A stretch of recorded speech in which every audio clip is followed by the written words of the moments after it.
The Whistler. They say the woods behind the old Crofton farm are cursed.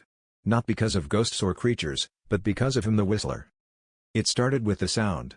A sharp, clear whistle drifting through the trees, always the same three notes: high, low, higher. At first, people thought it was a bird, until it kept happening at night. And it always got closer.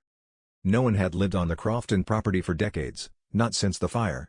But last October, an out-of-town couple bought the land, planning to build a retreat. They lasted 4 days. The sheriff found their tent slashed to ribbons and their car engine filled with mud and pine needles. They were never found. Just drag marks. And the sheriff swore, shaking like a leaf, that he heard someone whistling those same three notes in the trees behind him. Whistling. While he was alone.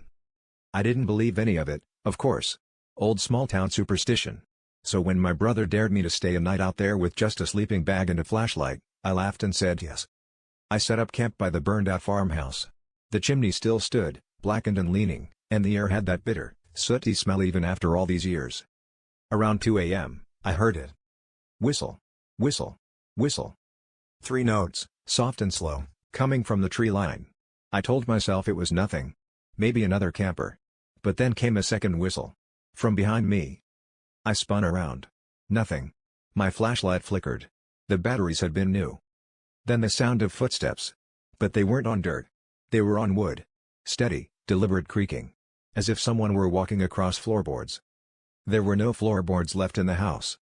I backed toward the chimney, breath sharp in my throat. That's when I saw them, bare footprints. In the ash, fresh. Leading out of the ruins and toward me.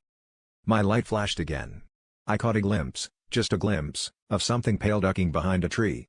Not pale like skin. Pale like old wax. Translucent. Whistle. Whistle. Whistle. Right behind me.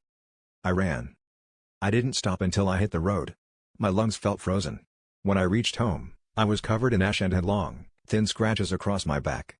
Like someone had dragged fingers, or claws, across me as I ran. I never told my brother. I never told anyone what I saw. Or what I heard last night, just outside my window. Whistle. Whistle. Whistle.